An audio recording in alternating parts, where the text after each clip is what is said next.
Yo, what is up, guys? It is Chris the Casual here. I've been getting a lot of non-LDS members on my channel telling me that I should look into the Latter-day Saint Church abuse cases. Little do they know, though, I have been studying the LDS Church for a good 2 years now.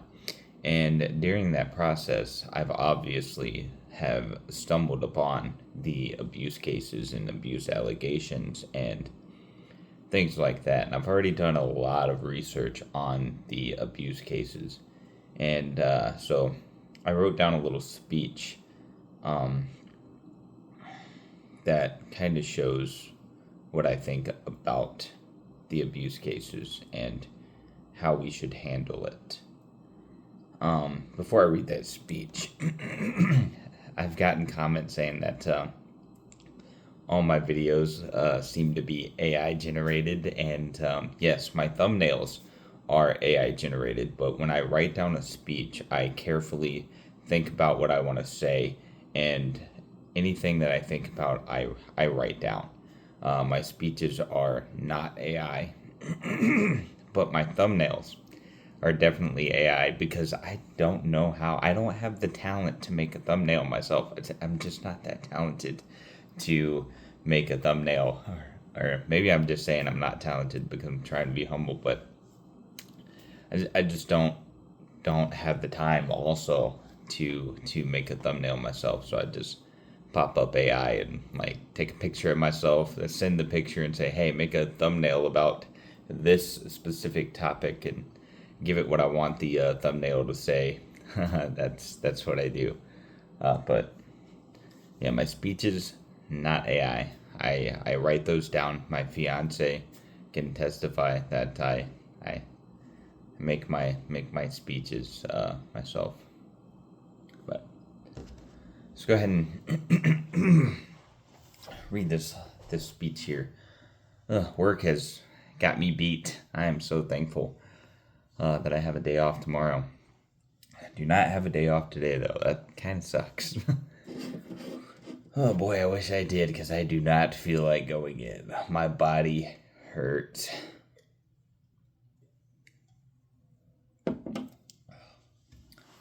Alright.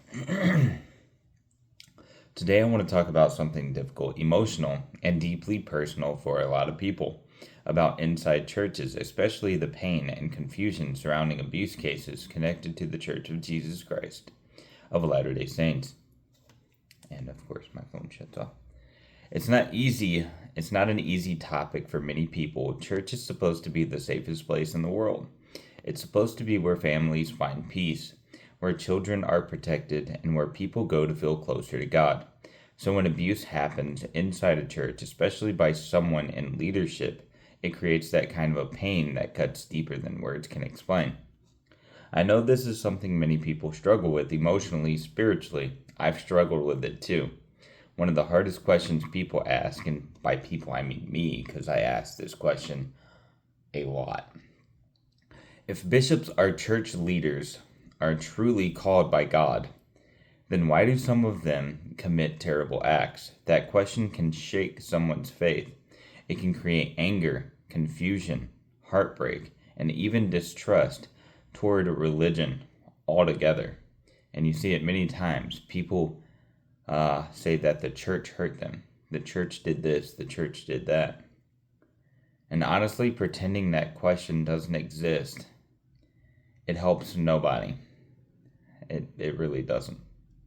The truth is, there have been abuse cases involving leaders in the Latter-day Saints Church.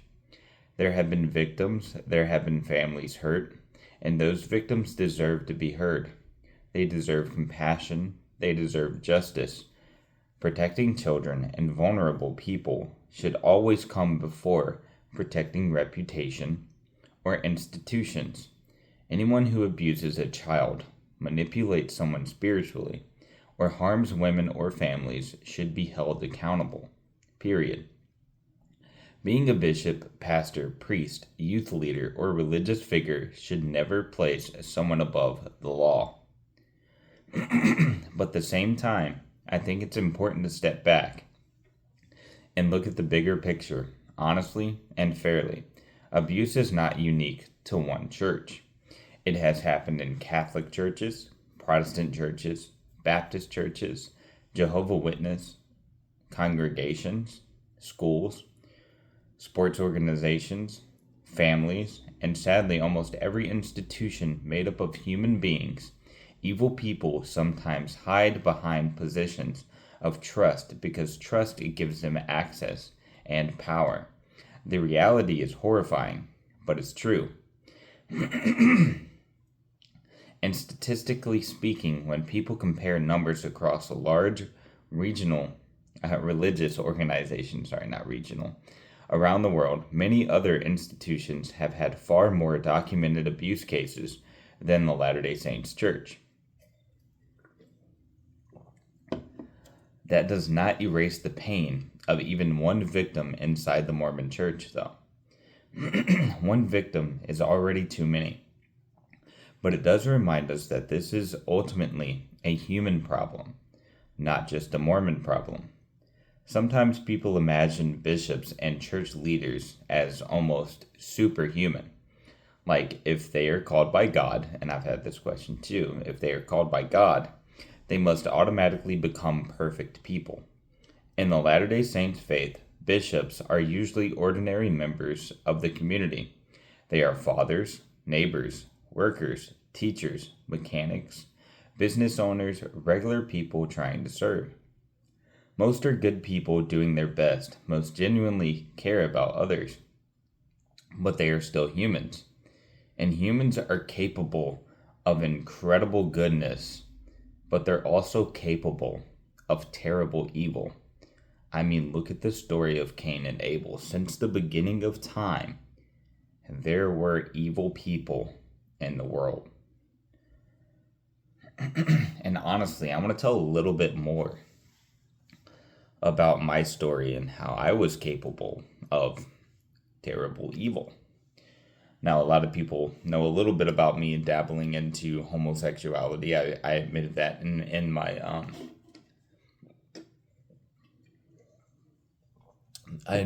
my testimony.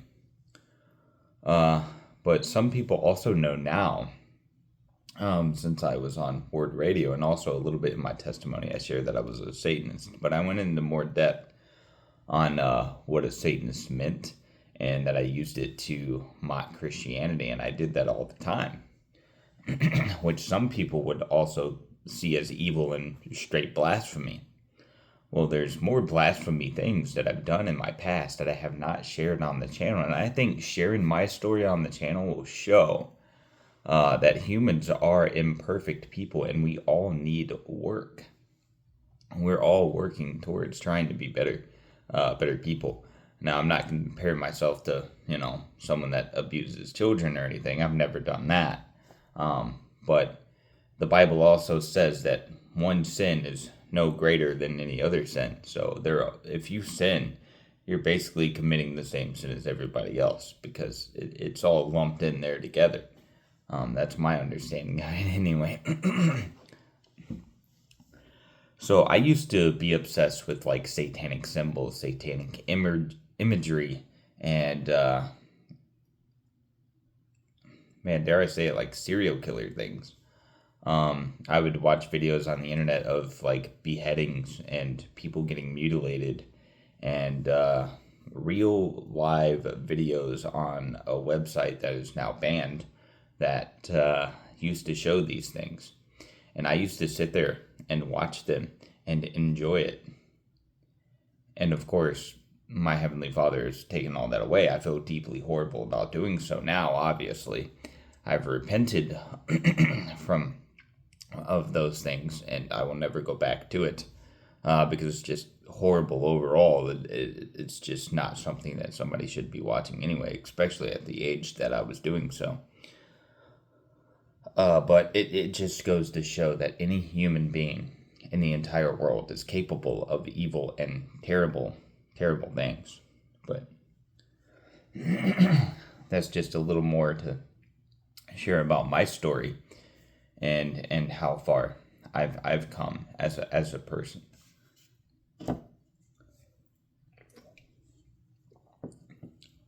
Also, I just want to add that pornography, and if you're looking at any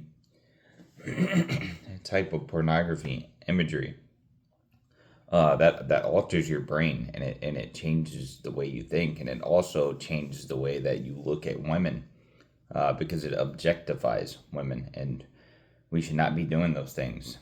Um, it's just not good. But being called to serve in a church does not remove agency, temptation, weakness, mental illness, pride, or sin. Did you hear that? I'll say it one more time.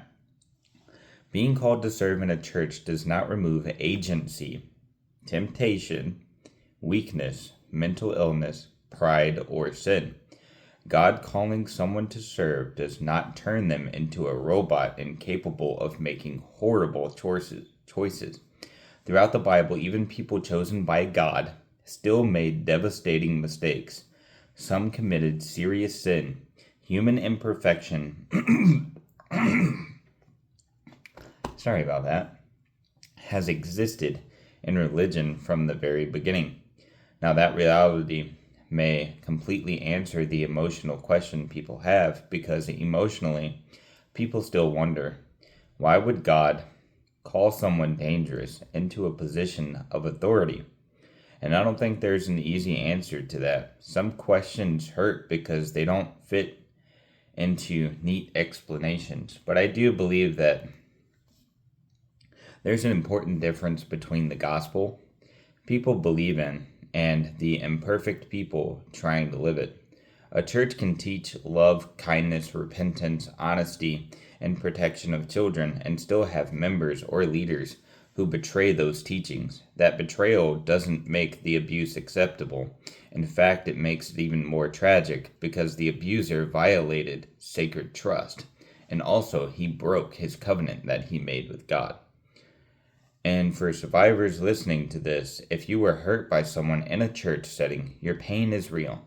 Your voice matters. What happens to you was not your fault. You are not weak for struggling with faith after experiencing something traumatic. Anger, grief, confusion, and questioning are understandable reactions.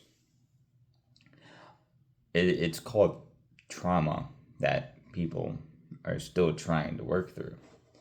I also think it's important that religious communities become better at protecting people. Churches should encourage reporting abuse to law enforcement. Leaders should be trained to recognize warning signs. Victims should be supported, not silenced. Accountability matters. Transparency matters. Justice matters. Because protecting innocence should never compete with protecting an institution's image. At the same time, I don't think it's fair to judge millions of sincere believers by the actions of a few evil individuals. Most members of the Latter-day Saint Church are ordinary people trying to raise families, serve others, love God, and do good in the world. Most bishops are not abusers. Most church members are not hiding evil secrets. Most are simply human beings trying their best. And I think that's the painful truth about humanity. Overall, good and evil exist side by side in almost every group, every country, every religion, and every community. That's why discernment matters, that's why accountability matters, and that's why we should never blindly trust someone simply because they hold a title. A title does not make someone righteous, actions do. At the end of the day, I believe faith should inspire people to become safer, kinder, more honest, and more protective of the vulnerable, not less. And when churches fail in that responsibility, they must do better. And there is a lot of room for the Church of Jesus Christ of Latter-day Saints to grow. There's a lot of room for every other denomination out there to grow. But I also believe we should be careful not to let the evil actions of some people destroy every good thing that millions of sincere believers hold on to in their faith and community. That is a hard conversation. It's emotional, It's uncomfortable, but it matters because truth matters. The victims matter, justice matters, and compassion to those victims also matter, and they matter the most. But yeah, that's kind of what I wanted to say about the abuse topic. So I hope that I did a good job at getting my point across and I didn't clear my throat too much for you guys. But yeah, the abuse cases, they do matter and the victims should be heard. But there is also a lot of victims that are coming out and you know that they're lying. There has been people that have been caught lying about the Church of Jesus Christ of Latter-day Saints, and they lied about their abuse in the church just to get 5 minutes of fame, if you would call it. And that is also a shame because that is tarnishing the entire church by a lie. But yeah, we shouldn't lie about abuse cases either because abuse is important. If someone is being abused, it should be called out and those people should be protected and they should have their voice heard. But it's making it harder for the true victims to come out when you're pretending to be a victim and then lying on the church, which is also just not good. But yeah, that's all I had to say. I know it's not a update on trying to live like a missionary for 30 days, but that's going pretty good too.